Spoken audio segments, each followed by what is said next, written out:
Russia's been using the Shahed 136 drone, shown here, to attack targets across the energy infrastructure across the whole of Ukraine. That seems to have paused on the 17th of November, but restarted again just the other day. Almost certainly that was a result of a resupply from Iran. We understand that an Iranian cargo aircraft landed at Moscow just 2 days ago. Russia's been running very shorter weapons, not only these drones, but also short-range ballistic missiles, range of about 500 kilometres with about a 500-kilogram warhead. Now, Iran's been very happy to provide support for this. The question is, what does it want in return? Clearly, Iran does want an equitable partnership, but Russia has offered Su-35 multi-role fighter aircraft, it's offered helicopters and also surface-to-air missile systems and protection.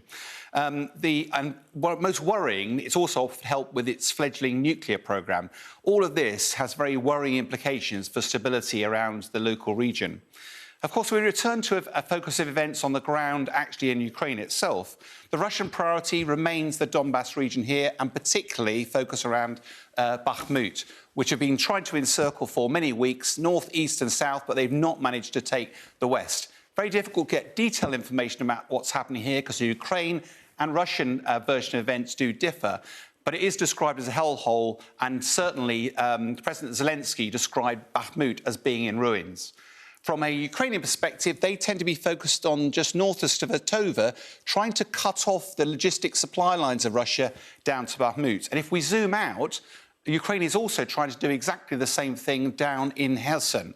The Russian forces that to the east of the Dnipro River here, cutting off the logistic supply lines, and literally only the other day, 3 ammunition dumps were destroyed and also 20 military vehicles. Looking more strategically low, winter may have arrived. It may have slowed the tempo of operations. However, the conflict is no nearer ending. It hasn't stopped Putin hinting that he was ready to negotiate when he's actually got no intention of doing that at all. It clearly is trying to put pressure on President Zelensky, make him appear to blame. In reality, this war is not just being fought on the battlefields, it's also being fought in the information domain. And it shows the real importance of making sure we take nothing at face value.